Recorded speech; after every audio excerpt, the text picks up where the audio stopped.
Hey everybody, it's Nicole with Live Physique Personal Training, and I am here with Dr. Carolina Leon, naturopathic physician. How are you doing? Hi, good. How are you? Good. It's been a while since I've seen you. I know, but the social distancing, it's just the way it's gotta be.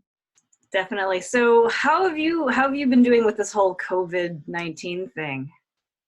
I've been quite well. I mean, it's had its ups and downs just with work going obviously down. I've closed the clinics that, all the clinics that I work at have been closed. And so definitely seeing less patients. Um, but it's also, it has its good things. I find that just having a little bit of a break has been actually kind of nice and being able to catch up on some things and more so just get a little bit of a rest. So it's nice to not have to be going go go go go go as it's been for the last few years. The last few years. Well, you're fairly busy between a couple of clinics. Is that correct? Yes, yes, exactly. Yeah. So just running around all the time and as much as I very, very much enjoy my job and seeing patients, it's obviously why I do it and why I've been able to do it for so long. That's where my passion is. But I have lost a little bit of just taking care of myself a lot of the time, just sometimes not even have time to eat. So it's nice to have, the time to actually cook and cook exactly the meals the way I want them to be. And Nice. so it has its good things.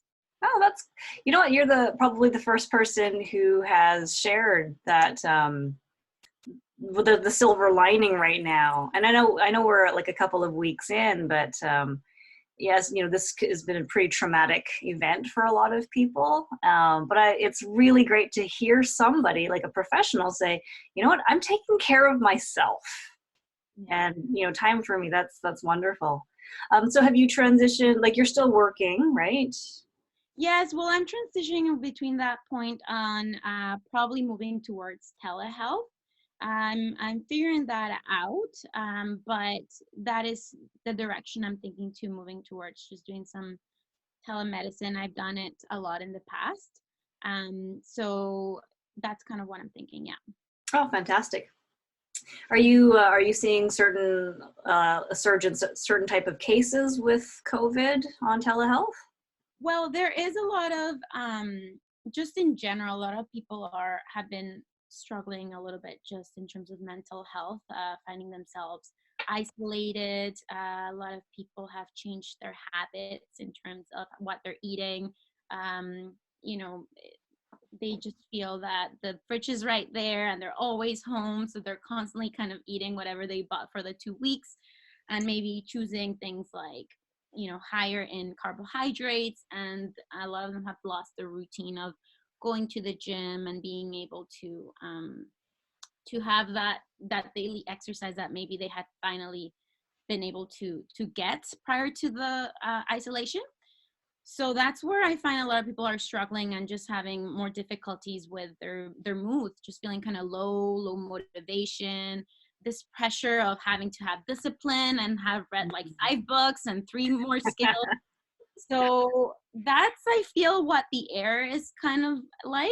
Okay, so um, actually, it's like I was practicing Spanish last year, and now it's like, why haven't you gotten back on that? Oh my god!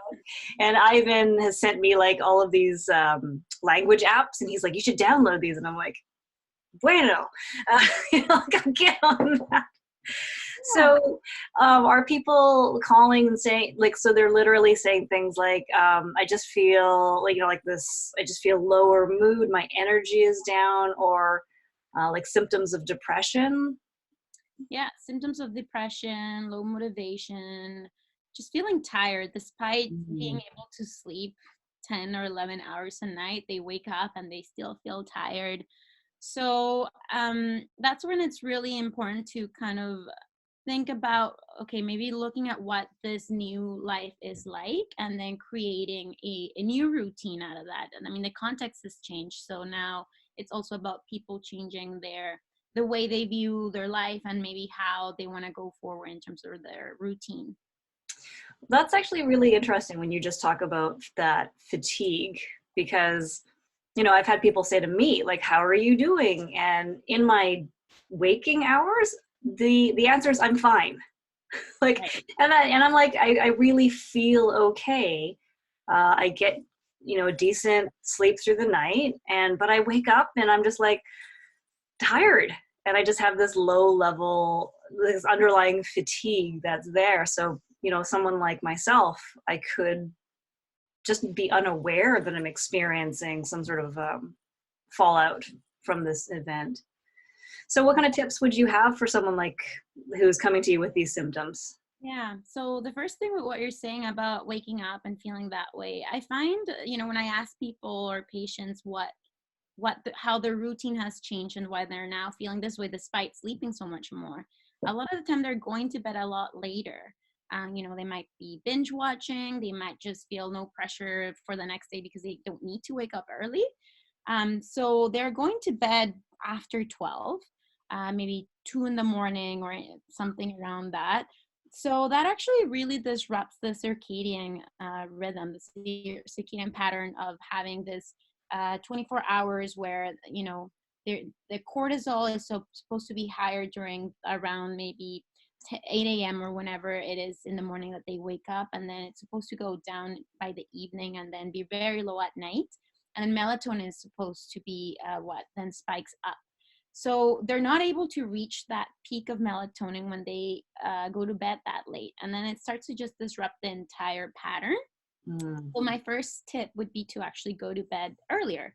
The idea would be anything that's around 10 p.m.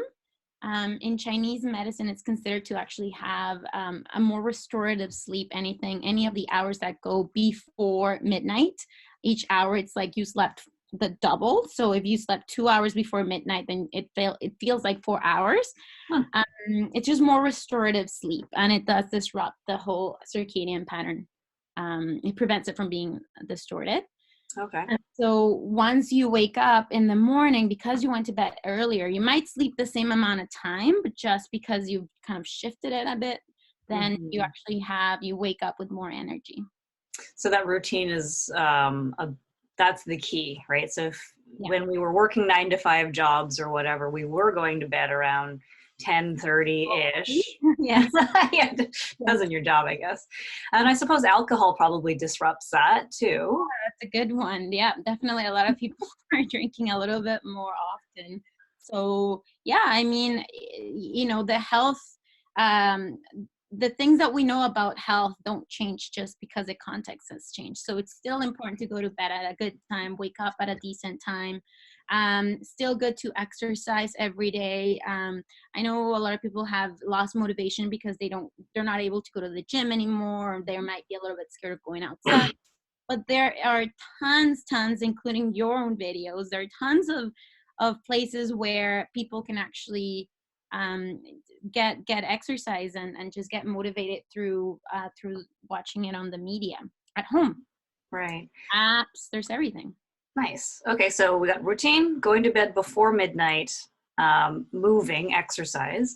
Anything in, like, would you suggest dietarily in terms of what should when we do our one every 2 week shopping trip, what should we be putting into our grocery cart? Yeah, so that's probably the most important out of all of those, because now it's easy to resort to maybe high carbohydrate, high sugar, pizza, etc. So it's really important that people are actually eating, primarily what the plate needs to contain is vegetables, and then a portion of protein, a portion of carbohydrate, all from natural sourced ingredients, as in not processed, nothing that comes out of a can, nothing that comes out of a box, because it's really, really important to have a good digestive health. Some people might already know this, others not, but 90% of serotonin, which is the neurotransmitter that is it's been researched to be associated to mood balancing. And it's actually how a lot of antidepressants work, by focusing on that one neurotransmitter. 90% of it is actually produced in the gut. So there is a huge connection between the gut and the brain. And if we're not eating, because this is what we're exposing our body every single day, so we're not eating what the body needs, then we're going to start to have deficiencies in terms of what types of neurotransmitters should be created to have a good balance in terms of mood. All right, so that's super solid as well. So we're looking at fruits, vegetables, things that don't come out of a can or a box. Yeah, this is definitely, I mean, you see those memes on social media. It's just like I've gone through 2 weeks of quarantine snacks in like a day. Yeah. And that's, I've also seen people posting things like they'll put something in their fridge and it says, "You're not hungry, you're just bored." Yeah. Yeah. So, okay, so those are, you know, this might be a great time to learn vegetarian cooking. Add 1 or 2 if you wanted to do that whole add skill thing during this time. So cool. And for yourself, like what kind of routines are, and what are you cooking? Yeah, so it's really nice to have this time actually because I normally don't have a lot of time to cook. Just because yeah, I honestly sometimes I don't even have time to eat. So it has been lovely to be able to devote some time to that now. And it's just I've been honestly just being very creative. Just all of a sudden I kind of see one spice and then I see another one and I see, you know, like soy sauce and tahini, let's put them together and just like that. And it tastes amazing. And, you know, baking, you know, a whole bunch of veggies and just look, you know, sometimes looking at recipes, most of the time not, just kind of getting a little bit creative and spending some time. It can be meditative to cook as well. Mhm. And I think you hit a very important point when you say that people eat because they're bored. I think that's very true. And so I would suggest whenever, you know, you're kind of feeling it, you want a little something, but you're not really hungry, but just want a little something, you know, maybe trying out doing an activity. That really the best thing you can do that right that moment when you're feeling that sort of craving is doing some jumping jacks or some push-ups or anything that like you basically start secreting those neurotransmitters that your body is seeking. That's why the cravings there, Mhm. because they also make you feel those sort of pleasure neurotransmitters. So if you produce the same ones with exercise, then boom, the craving's gone. I So like it. All yeah, right. So when you're in your pantry, just turn around, do some push-ups, and lunge away. Just lunge away from the pantry. And that's, then you're like, why do I feel so good? This is amazing. yeah, it works. Cool. I like that. That's I will try that. Well, thank you very much. Those are like really great, solid tips that people can walk away from this video and they're like, done. I can start to incorporate these things. And you're available by telehealth, Mhm. you're saying. So if anyone has symptoms that they're just like, you know, I need someone to help me work through this, and is there, you know, what are possible solutions for me, that they can reach out and connect with you. Absolutely. Yeah. But thank you so much for your time. This was amazing. It was lovely seeing you again. You too. Yes. And thank you for having me. I appreciate this. Yeah, and what we can do is, like, depending on how long this COVID thing goes for, I know you deal with a lot of different topics in your practice. If we get some feedback, people asking questions about, well, anything else that you deal with, and we can always circle back and have a conversation about those topics too. So Absolutely. Thank you. great. Well, thanks again, and I will let you get back to working on some recipes, or, you know, Yes, to the indeed. clients that you've got. And yeah, thanks a lot, Carolina. We'll talk soon. All right. Sounds good. Bye bye. Okay, bye.